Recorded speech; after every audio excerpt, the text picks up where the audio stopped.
Good morning and welcome to today's 5 with Fitz. The markets are up slightly ahead of jobs data, but I would take that with a huge grain of salt. It's a technical updraft.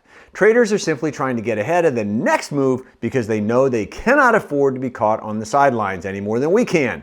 Here's my playbook. Number 1, trade Robinhood, but only if you know how the game is played. The day Robinhood filed for its IPO, I quipped on national television that it would be potentially the biggest self-pump and dump in history. And now it appears I wasn't far off. First pump, pre-IPO roadshow, during which we learned the planet Pluto is the CEO's favorite. Dump, CEO Vlad Tenev urged people not to flip shares, then did exactly that on the very first day of trading and banked the cool $275 million for his trouble. Pump, massive dark pool prints. A few days later, share shot higher. And another dump. Now reports suggest stockholders have filed to sell 97.9 million shares. Anybody else here see a pattern like I do? My point is, Robinhood is totally uninvestable, but potentially entirely tradable. Point number 2, 2 stocks that could double payouts in 5 years or less. Income investors are pulling their hair out over low rates that the Fed seems determined to keep in place come hell or high water. If you're one of them, you are not out of luck by any stretch of the imagination. I've recommended 2 companies in one bar ahead that could double your dividend payments from them within the next 2 years, the payout specifically. The first is Apple, which has grown 245% since 2018 versus an impressive 65% from the S&P 500. The second company has seen share prices jump 99.12% over the same time frame.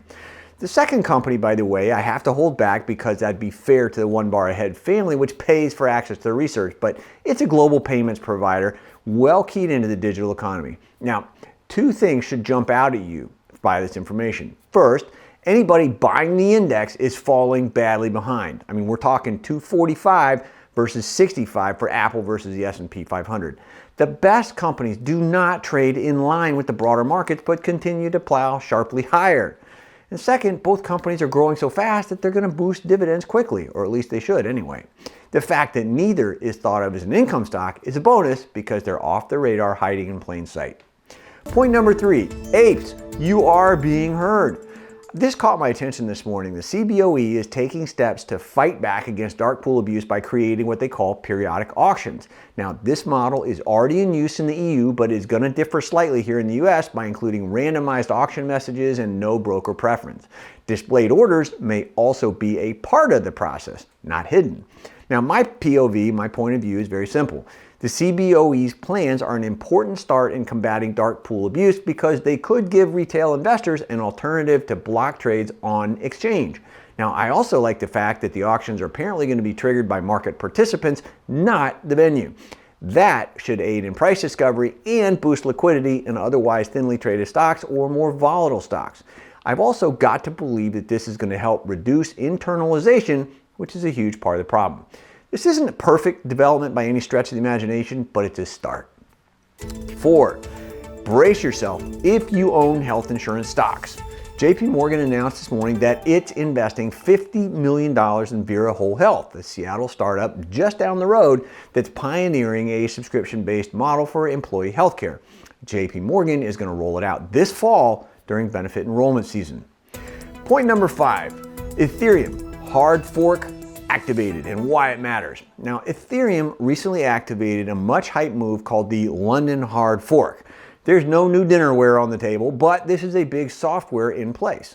Blockchain's critical weakness is that scaling is challenging. Not surprisingly, transaction fees associated with it are higher than they arguably should be. Non-fungible tokens, the majority of which are built on Ethereum's blockchain, have exacerbated the problem. Anyway, the London hard fork effectively addresses both. While I advocate owning both Bitcoin and Ether, I'm increasingly leaning towards Ether as the stronger play. It's up 3.9% over the past 24 hours to 26.20. You simply got to play the odds. Today's bottom line. If your investments are not working, the problem isn't the markets, the Fed, China, or anything else. Chances are it's the person looking out at you in the mirror every morning who's holding you and your money back. So my point is, don't make excuses and don't spend your days following the herd trying to make money like everybody else. Go out there and create opportunity. starting right now. As always, make it a great day. I'm Keith Fitz-Gerald. I'll see you again next time. Thank you for watching today's Morning 5 with Fitz. Click subscribe to get daily market notes right here on YouTube, or sign up for the email versions at the link below. You can also find me on Twitter and Instagram for my real-time thoughts on markets, analysis, and more.